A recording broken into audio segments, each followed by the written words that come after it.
Civil सेवा परीक्षा की तैयारी कर रहे मेरे सभी प्यारे नौजवान साथियों, नमस्कार। फ्रेंड्स, अखबार में आपने पढ़ा होगा कि गुजरात राज्य ने भी यूसीसी विधेयक पारित कर दिया है। समान नागरिक संहिता विधेयक, यूनिफाइड सिविल कोड विधेयक पारित कर दिया है। अब ये लागू कर दिया जाएगा।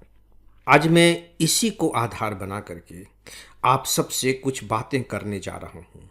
और आधार बनाकर बातें करने जा रहा हूं कहने का मतलब है कि इसके केंद्र में यूसीसी है, इनफैक्ट गुजरात नहीं।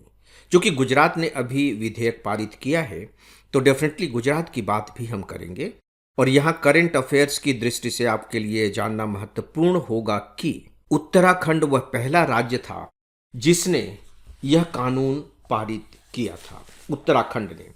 उत्तराखंड ने अपने यहां इस कानून को 2025 में लागू कर दिया था। जनवरी 25 में 2024 में पारित किया गया, 2025 में लागू कर दिया। इस प्रकार से वो पहला राज्य बन गया। गुजरात को अब दूसरा राज्य बनने का श्रेय प्राप्त है। और इसी के साथ ही मैं एक सूचना देने जा रहा हूं कि मध्य प्रदेश राज्य सरकार की कैबिनेट कमेटी ने 7 अप्रैल 2026 को यह निर्णय लिया है कि हम भी अपने यहाँ जल्दी से जल्दी हो सका तो 6 महीने के अंदर यूसीसी लागू करेंगे और इसका अध्ययन करना शुरू कर दिया जाना चाहिए। आगे क्या होगा हम नहीं जानते, कब लागू होगा हम ये नहीं जानते, लेकिन फिलहाल आपकी जानकारी के लिए मैं ये बात बता रहा हूँ। फ्रेंड्स, एक सूचना है, AFE-IAS का एक मोबाइल ऐप है। इस पर आपको आईएएस की तैयारी के लिए रोजाना 10 न्यूज़पेपर्स के चुने हुए एडिटोरियल कमेंट्स और आर्टिकल्स पढ़ने को मिलेंगे। आप इस पर करेंट अफेयर्स पर बेस्ड मेरा डेली ऑडियो लेक्चर भी सुन सकेंगे। और इसके अलावा आपको और भी बहुत कुछ मिलेगा, वह भी सब कुछ फ्री। तो आप बिना देरी किए इस ऐप को एंड्रॉयड या अपने एप्पल डिवाइस पर इंस्टॉल कर लें। दोस्तों, यूसीसी, तो सबसे पहले तो हम जानते हैं कि ये है क्या। थोड़े से जानने की कोशिश करते हैं। इसकी रीढ़ की हड्डी क्या है, इसका बेस क्या है। क्योंकि ये बहुत ही ताज़ी घटना है, बहुत ही ज़्यादा चर्चा में आई हुई घटना है, इसलिए मुझे लगता है कि इस टॉपिक की आपको बहुत अच्छी तैयारी होनी चाहिए, आपकी प्री की दृष्टि से भी और मेंस की दृष्टि से भी। देखिए, जब भी आप यूसीसी से संबंधित कोई भी आर्टिकल पढ़ेंगे, बशर्ते कि वो आर्टिकल थोड़ा सा ठीक ठाक इस तरह का हो, तो उसमें संविधान के 2 अनुच्छेद कोट किए हुए आपको मिल सकते हैं। यानी कि यूसीसी का जो संबंध है वो संविधान के हमारे 2 अनुच्छेद से है। और ये दोनों अनुच्छेद आपको रट जाने चाहिए। समझ तो जाएंगे ही आप, लेकिन रट भी जाने चाहिए ताकि रेफरेंस के रूप में आप इसका उपयोग कर सके मुख्य परीक्षा की दृष्टि से। एक है अनुच्छेद 14, यह मौलिक अधिकार का अनुच्छेद है, जानते हैं आप। और इसका शीर्षक है विधि के समक्ष समता। विधि यानी कि कानून। इसका मतलब हुआ कि कहीं ना कहीं यूसीसी का संबंध कानून से है। विधि के समक्ष समता, इसमें मेंशन किया गया है राज्य का मतलब यहां राष्ट्र से है ना। राज्य का मतलब अंग्रेजी में स्टेट कहा जाता है, यहां राज्य का मतलब राष्ट्र से ही है। भारत के राज्य क्षेत्र में किसी व्यक्ति को विधि के समक्ष समता से या विधियों के समान संरक्षण से वंचित नहीं करेगा। यानी कि जब कोई भी मामला कानून के सामने जाएगा तो वह सभी को समान दृष्टि से देखेगा। उदाहरण के लिए मान लीजिए कि कोई एक हिंदू दंपत्ति है। हिंदू दंपत्ति में आप एक ही विवाह कर सकते हैं। दूसरा विवाह अगर आप करते हैं तो वह अमान्य होगा, कानून के विरोध में होगा। तो अगर ऐसी दंपत्ति कोर्ट के सामने जाती है और वो अपने दूसरे विवाह को मान्यता दिलाना चाहती है तो रिजेक्ट हो जाएगा। लेकिन यदि कोई मुस्लिम दंपत्ति इसी तरह के मामले में, उस 2 विवाह हैं, 3 विवाह हैं, कोर्ट के समक्ष जाते हैं और अगर मान्यता चाहते हैं तो वहां उन्हें कोई दिक्कत नहीं होगी, क्योंकि उनके पर्सनल लॉ के तहत 3 विवाह मान्य है, मान लीजिए। तो ऐसी स्थिति में अब कानून क्या करेगा? तो आप देख रहे हैं कि मुस्लिम के लिए अलग हो गया और हिंदू के लिए अलग हो गया। ठीक इसी तरह से और जो दूसरे धर्म है, ईसाइयों के अपने कुछ पर्सनल लॉ हैं, बहुत सारे जो धर्म हैं, संप्रदाय हैं, वर्ग हैं, उनके अपने अपने पर्सनल लॉ हैं और उसके आधार पर वे अपने समाज का संचालन भी करते हैं। तो अगर उन्हें इस बात की अनुमति दी गई है तो सीधी सी बात है कि विधि के समक्ष समता के मौलिक अधिकार का पालन नहीं किया जा रहा है। संविधान के अनुच्छेद 24 में साफ तौर पर कहा गया है, equality before law, the state shall not deny to any person, shall not deny to any person.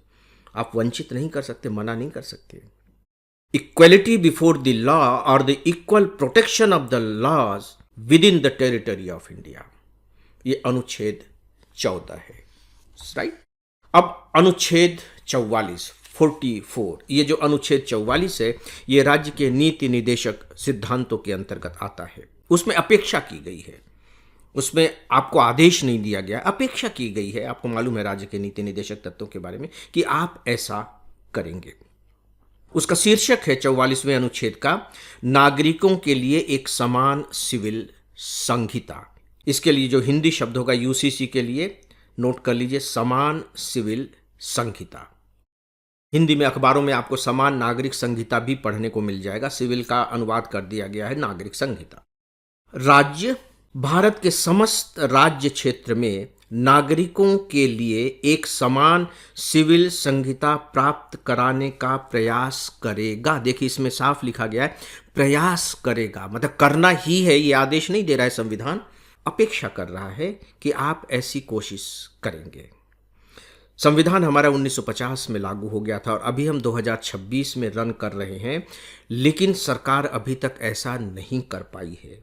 राज्यों ने इसकी शुरुआत की है। उत्तराखंड पहला राज्य था, गुजरात दूसरा राज्य हो गया है और मध्य प्रदेश ने कहा है कि अब वो तीसरा राज्य बनने की तैयारी में है, बशर्ते कि इससे पहले कोई और राज्य इसकी घोषणा न कर दे कि हमारे यहाँ हम लागू कर रहे हैं, विधेयक पारित कर दिया गया है।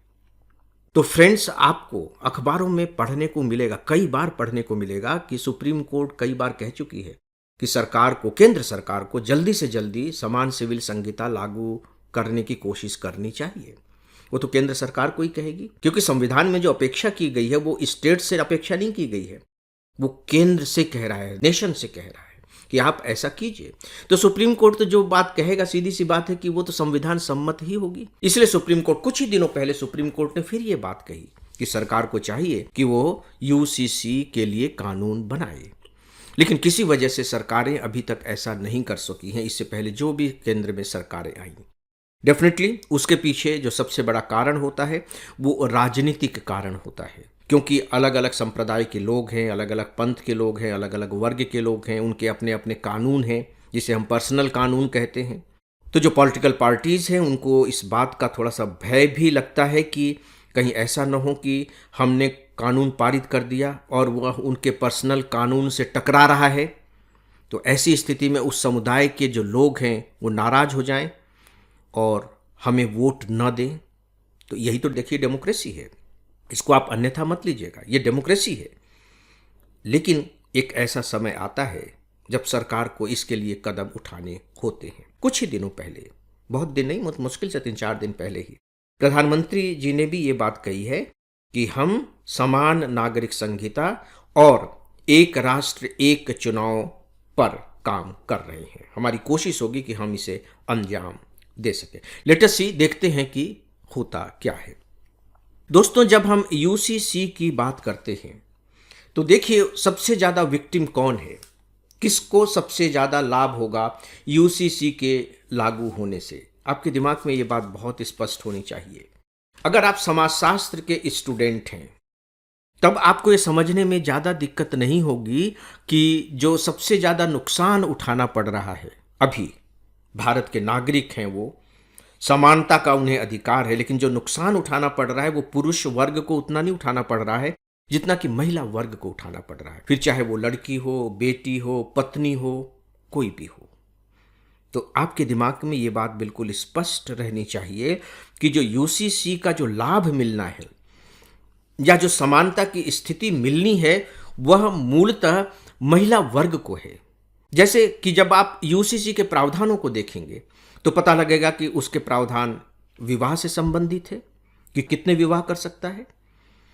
फिर पता लगेगा कि तलाक से संबंधित है कि तलाक का अधिकार है कि नहीं है, और अगर है तो उसकी प्रोसेस क्या है। विरासत के अधिकार आपको मिलेंगे, कि पता लगा कि केवल लड़के को ही पिता की संपत्ति में अधिकार है, लड़की को अधिकार ही नहीं है। इसी तरह से गोद लेने के जो नियम हैं वो आपको अलग अलग मिलेंगे। तो कुल मिलाकर के जब आप इनका जायजा लेंगे तो पता लगेगा कि इसमें जो सबसे ज़्यादा जो नुकसान उठाना पड़ रहा है वह महिला वर्ग को है। इसके अपने सामाजिक कारण है, उसके अपने ऐतिहासिक कारण है। अगर आपने समाजशास्त्र पढ़ा हुआ है तो उन कारणों के बारे में आप जानते हैं, लेकिन यदि आपको मालूम नहीं है, समाजशास्त्र नहीं पढ़ा है, तो आपको मालूम है कि महिला सशक्तिकरण, वीमेन एम्पावरमेंट आपका बहुत इंपॉर्टेंट टॉपिक है। हर साल इससे प्रश्न भी पूछे जाते हैं। तो प्लीज़ हमारे समाज के विकास की जो ये कहानी रही है, इसके बारे में आपको बहुत अच्छे तरीके से ज्ञान होना चाहिए। तो दोस्तों, सच पूछे तो यूसीसी के जो कानून बनाए जा रहे हैं वो इन्हीं सबसे ज़्यादा संबंधित हैं। आप जब देखेंगे तो आपको बड़े आराम से इसका ज्ञान हो जाएगा। हाँ, इसमें एक तथ्य और जुड़ गया है, वह है लिव इन रिलेशन को लेकर। लिव इन रिलेशन, चूंकि ये बिल्कुल नया नया मामला है, इसके बारे में पर्सनल मौन से ही है लगभग। तो ये एक नया तथ्य है, लिव इन रिलेशन। तो मुझे कुछ बातें आपको खासकर यूसीसी को लेकर के बतानी थी जो मूल रूप से इस टॉपिक को समझने में आपकी मदद कर सकें। दोस्तों, इस विषय पर बस इतना ही, और इसी के साथ ही इस डेली ऑडियो लेक्चर को यही समाप्त करता हूँ। नमस्कार।